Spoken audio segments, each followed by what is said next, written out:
everybody say. Oh yeah, yeah, yeah. Oh yeah, oh yeah.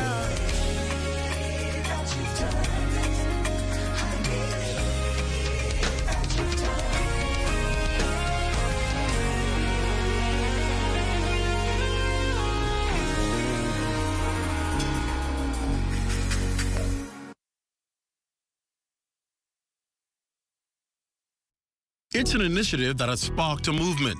How could something so simple as feeding people become the catalyst to unifying business, civic, religious, and independent groups? It's important that we teach our children to be community-minded. Our first tenet is to be a Christian leader. Being a Christian leader is being able to give back to your fellow man and loving your neighbor as you would love yourself. Having this initiative and this opportunity to give back is extremely important. Who would have thought that feeding a community on Thanksgiving would mushroom into feeding the nation through the iconic name, Let's Make a Difference? I just hope that I could do as much work as Father Striping has been doing over the years. Our ambitious goal is always to feed 5,000 people, but just to be able to do a fraction of the 30,000 throughout the length and breadth of the Commonwealth of the Bahamas, you know, it feels really good. To us, it's just important for us to, for one, be a helping hand on this Thanksgiving Day, and also being a corporate citizen and being a part of our community. It's the Let's Make a Difference initiative,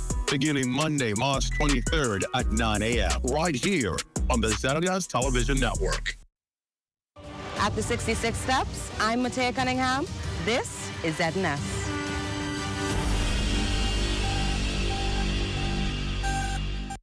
When I say they washes you, presses you, cleans you, you know exactly who I'm talking about.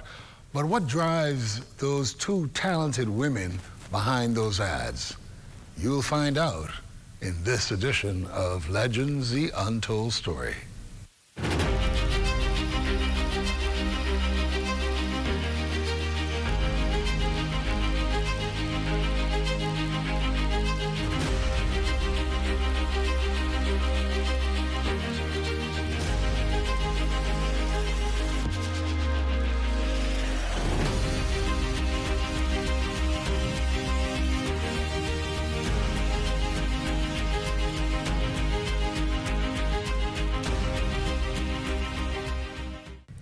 Claudette Cookie Allens and Hope Curry. Good morning. Good morning. Wonderful to have you on Legends. It's a pleasure. My pleasure. Now, I've known you for a while, but I didn't know your name wasn't Hope. That's for sure. I can start with you on that one. What is your full name? My full name is Janitha Marissa Young Curry. That's a beautiful name. Hope, a.k.a. Wow. Now, there's a story that you want to yes. Tell us about it. Well, Julian, my mother died in childbirth with me, and her name was Janitha Taylor, Taylor Young, actually. And my aunt, Judy Allain, my father's sister, took me at birth, and she said I was her hope, and that carried me throughout my childhood and adult life. Story. That's a beautiful story. And Claudette Cookie Allens, where did Cookie come from? Look here, nobody knows its origin, but my aunt tells a story that my father was a lighthouse keeper for about 10 years. He came out of school early. And you moved around with him? Yes, he took his family with him to a hole in the wall, San Salvador, the Red Stripe over there in Abaco, all of them hole in keys. And one summer when we came in to go to school, my aunt says they came in calling me Cookie. Nobody could know why they called me Cookie, and it just stuck with me. So I'm Cookie. I'm Cookie. There I am. Oh, wow. So tell us a little bit more about your childhood. Obviously, being around lighthouses, you must have some amazing stories. Really, yes. You actually, how was it? You actually lived in a lighthouse? So you know how the lighthouses, we lived on the base. A couple families, a couple lighthouse keepers and a custom officers, and their families lived. Julian Francis, Una Miller, Mr. Miller, they were lighthouse people too. Wow. They were lighthouse brats. What was very interesting, how we got rid of the garbage. Okay, you put it in the bags, and then you went and crawl over the cliff, and you wait for a shark to come, and you throw it to the shark. And he gets it. The shark. No, don't tell the industrialists today. So we go to jail. We were little children then. And then for breakfast. You have a lot? You come from a big family? I know your brother. 10 of us, 10, 11 of us. Regular. All at the lighthouse? No, there's only 5 at that time. Once he finished that stretch, he came to work to BEC. And BEC had sent him off to study at the lighthouse, and he worked for the Imperial Lighthouse Service. He came out of school at 14 with no basic education, and so he was oiling screws at BEC, and so they sent him off to study. We know about these big old books. I've never seen them since then, and 10 years he did that, and then he came and went to work to BEC. Yeah. We're gonna come back to the rest. How about you? Well, my aunt, like I says, after my mother died, and my aunt was still, she was a studying beautician at the Lindsay Hopkins, I think it is, in Florida. Okay, so I went with her there. Okay. And then I came back. It was 5 of us who all came and stayed with my grandmother in the pond. So I'm a pondite. I'm proud. So you. Pondite. So am I. Okay. Yes, and that is it. And because the pond being the area that was, that was true village. That was a true village. You grew up in the pond. You had the whole area eyes on you. That's for sure. And, one street good. There was no cell phones, no telephones, but the information got round. How did that happen? From one place to the next. Yeah. And like I said, growing up without a mother, but I don't think I lacked anything. Did you get to see any pictures of your mother? Yeah, I'm the person. Wow. Yes. But, and I have 3 sisters, and I had one brother, Douglas, and where we grew up in Maud Street, the Shirley Street, the Greens on Shirley Street, that was we were not family, but that was a part of my village. And in growing up there, I would, there were just things that you do differently, and everybody was cousins or brothers, uncles. It was kind to each other. It was just kind. That's why it annoys me now when I see so much going on. Foolishness. Because I don't know that, because anybody could have reprimanded me. And if the problem was with that, if somebody reprimanded me, I got double, because when I got home, I got beaten again. You got that too. And, my goodness. I grew up. Did you all know each other? Not at that age. Not at that age.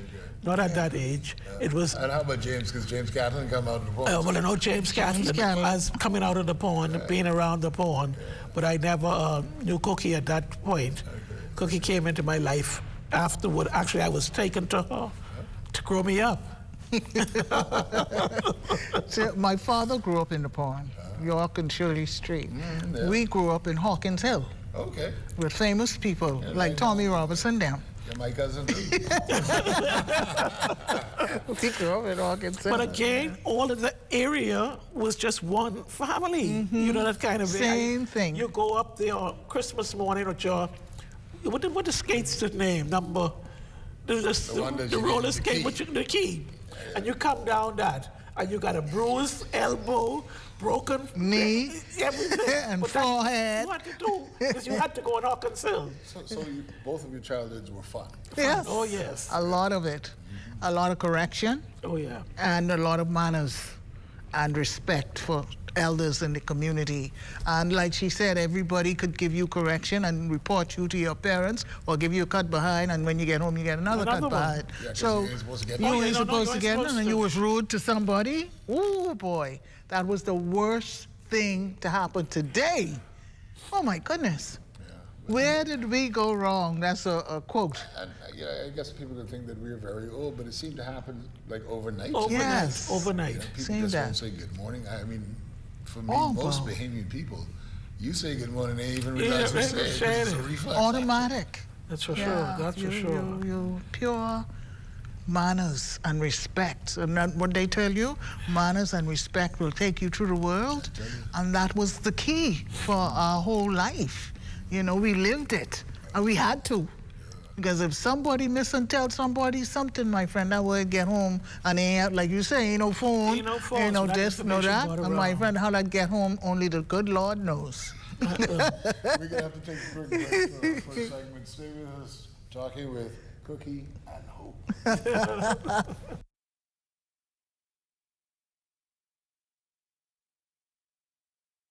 Hi, I'm Desmond Saunders. I want you to tune in to the new Weekend Edition, Saturdays and Sundays at 7 p.m., where we have a whole lot of new stuff for you. All right, so I'll give you a sneak preview. Boldly Bahamians, Sizzle Saturdays, Parliamentary Bench, just to name a few. So buckle up and get ready for the ride. Coming this fall, the new Weekend Edition. Stay close. Only the sun covers the Bahamas better. The Ministry of Education and Technical and Vocational Training advises the public that the registration process of the 2026-2027 school year for public school students has commenced.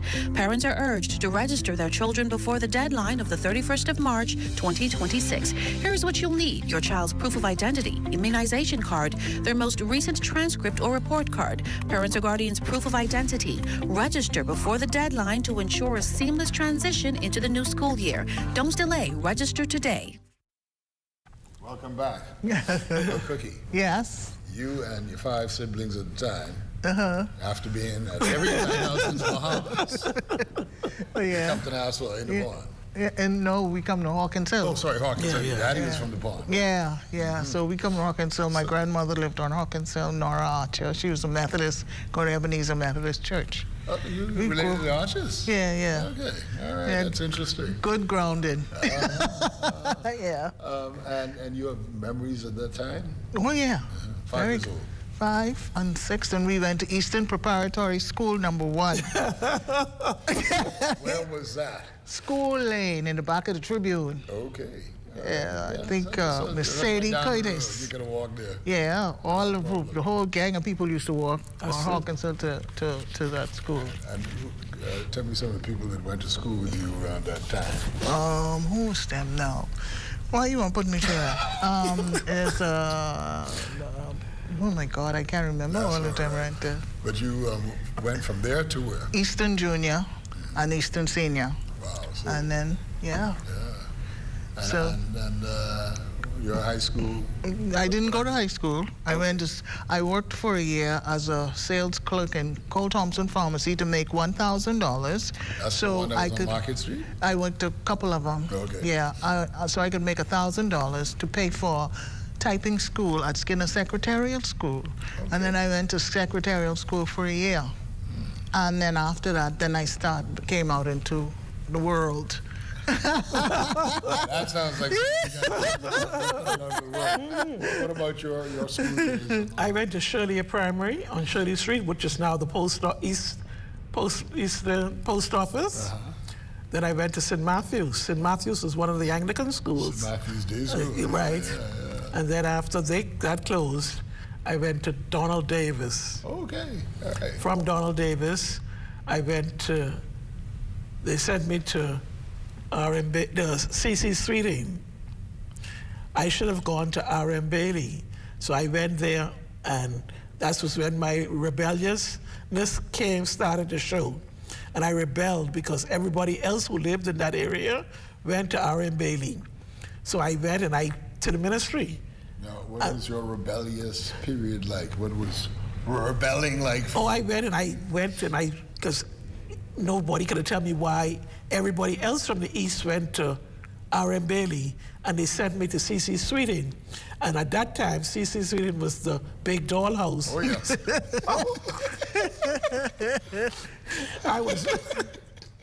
I went and I saw a teacher, I saw the minister, one Coakley.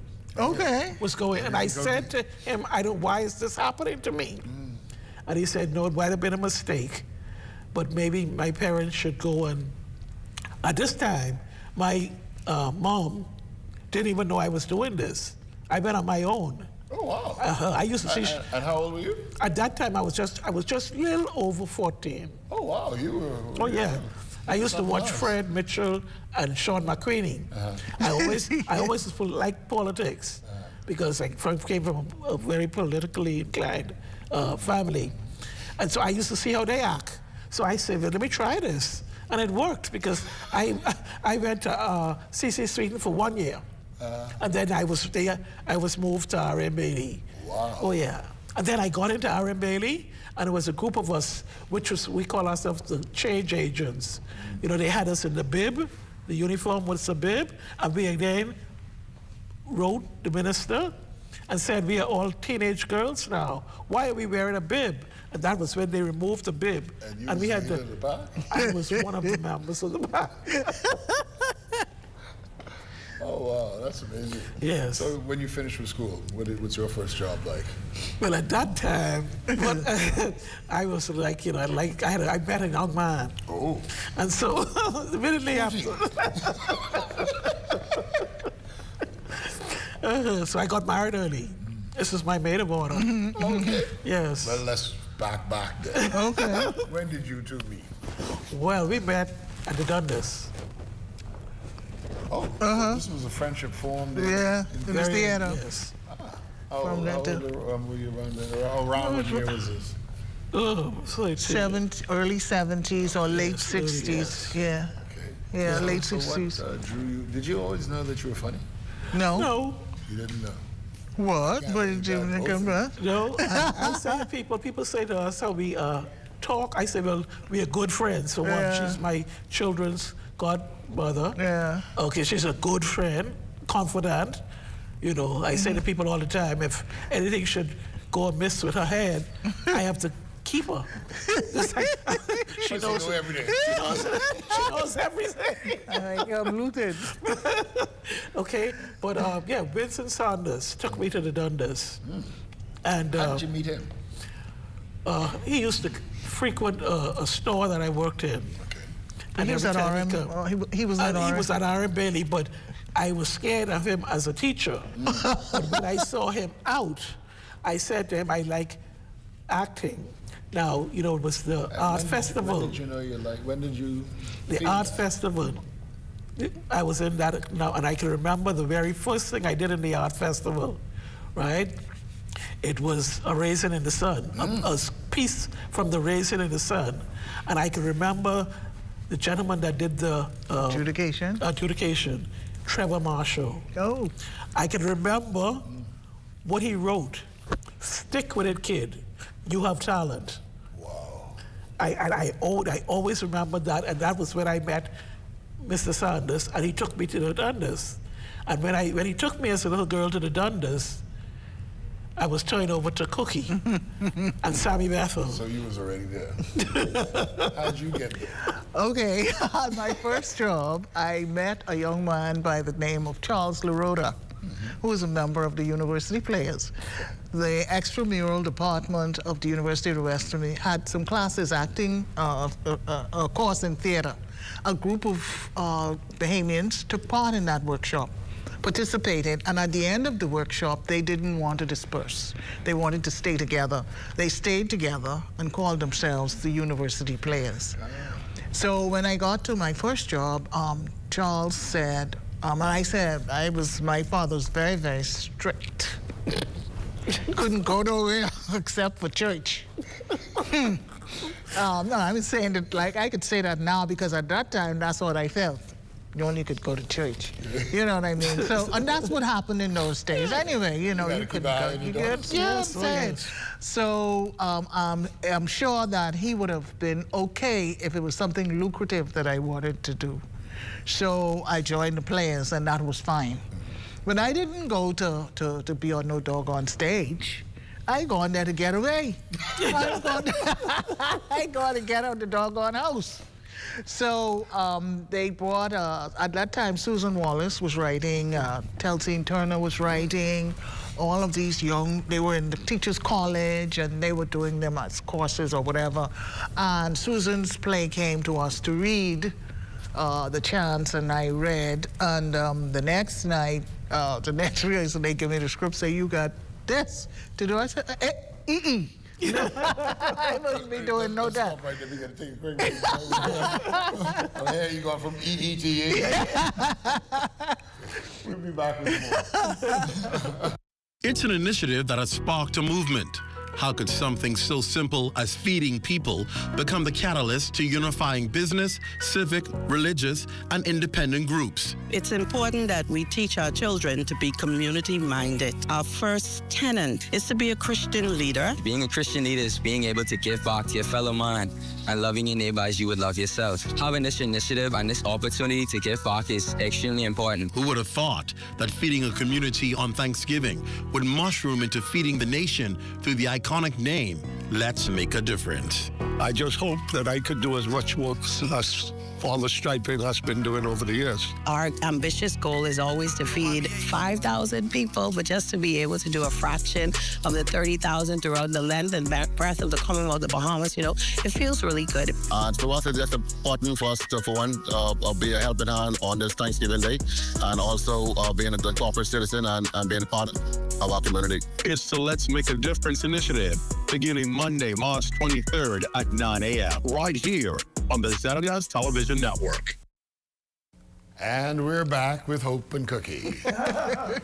Cookie, you were saying you got Susan Wallace. and they say you doing this. No, sorry. I say, I didn't come here for that. You really resisted? Yes, I did not want to go on stage. So people but saying anyway, you just here for pretty. Well, that's the thing. There are So many things around the exactly. That's so right. that was the. It was when I it. went there. That was. I never wanted to go to stage. Yeah. So there we were with Fritz Stubbs was directing that, and so I did the part, and I said, why didn't I think of that before? Then that was it. Once you did it, you got that rush. I was jonesing to go back. I tell you. I was jonesing to go back, and at that time, in our little theater, the University Players came out. Quite a number of writers at that time. There was Sam Boodle, who's now Reverend Sam Boodle. Oh, I didn't know that he... Yeah, he's right here. Sam Boodle wrote, Telsine Turner, and Susan Wallace. There was P. Anthony White. There was Rupert Missick. Who else was there?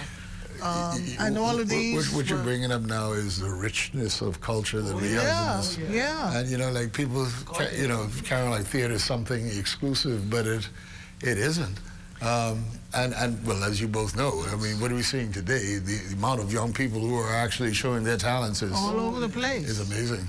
One of the features of my time with the University Players was the fact that the University of Miami sent a student by the name of Julius Lee, and we were his guinea pigs. He was doing his thesis, PhD, and he came over every weekend. Wow. And worked with us in our grounding in the theater. So, I mean, we had a lot of grounding. My first foreign trip was to Jamaica for 3 weeks. So you're doing things like Carafesta and stuff like that? No, this wasn't even Carafesta. This was a 3-week course in theater. Oh, wow. At the University of the West Indies. Wow. And I was my first year in Thingamers. I took advantage of that, of course. Yeah. And I've been traveling for theater ever since. Wow. So my seeing the world, for me, is through the theater. Always. Now, do you remember your first role? And when did it change for you? Because you say you didn't want to be on stage either. Keith Wisdom. Keith, yes. Keith Wisdom called me one day and said, I want you to do a part, the landlord. Oh my gosh, Sam Boodle, iconic. And I was afraid first, and I read the part, and I fell in love with it. And man, that was a part. I think we did that. I did that at least 4 times in 25 years. That play yeah. It was always well received by the audience. It was a play, and I did that. And like Cookie, when I did that, I was like, whoa. It feels good, doesn't it? This is it, that's right. And it was after that, then I did a stint with James Catlin. Right. And then there was the seven. Great James Catlin. We didn't bring him. I didn't bring him up, but there was this coming up in him. But you could finish what you And was. then it was single seven. Yes, single seven is Susan Wallace. Susan Wallace. That's the And thing. after that, it was just rolling after that. It was Yeah. just rolling, you know. I mean, at that time, they were young, dynamic writers in this country. Jeannie Thompson wrote as well. Oh, yeah. Who else was writing? Oh my goodness, I'm sorry if I forget somebody's name. Yeah. But there were any number of writers writing. I mean, yeah, and you could fall into any one of them. Telling the uniquely Bahamian story. Eh? Oh, yeah. Yes, And that is what it was. and that was the thrust of everything. So what was the audience like back in those early days? Crowded. Crowded. Full houses. Like I was telling you about the landlord. Whenever that is produced, it's a sellout, no matter when, and then that's a standard for that. Sounds like we have to talk to Sam Boodle. Yeah. By the way, and if he's watching this show, I got my finger on you, Sam Boodle. He promised a new play. Yeah. Wow. I got my finger on him. It's about time. Yeah. It's about Time time. to come. He wrote other plays as well, but that landlord is really iconic. Wow. And he's writing something new right about now. Then I got involved with the Dundas. As the representative for University Players, I got involved with the Dundas. And then fundraising for the Dundas, James Catlin and friends.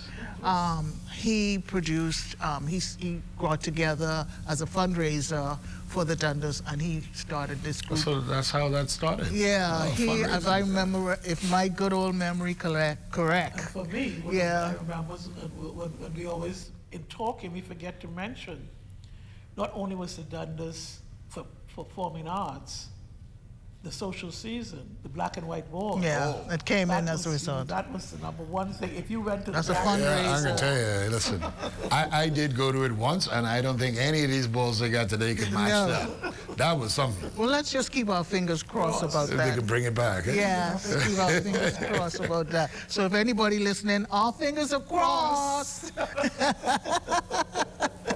So yeah, and so there's James Catlin, and then of course the dynamics of the Dundas was we had to book dates, and sometimes we were left out, because we were a little group from over the hill. So we had to fight to get our stand in there. Yeah, it was quite a number of. It sounds like it was a really great time. Yes, it was the Operatic Society, the Nassau Players, the Bahama Drama Circle.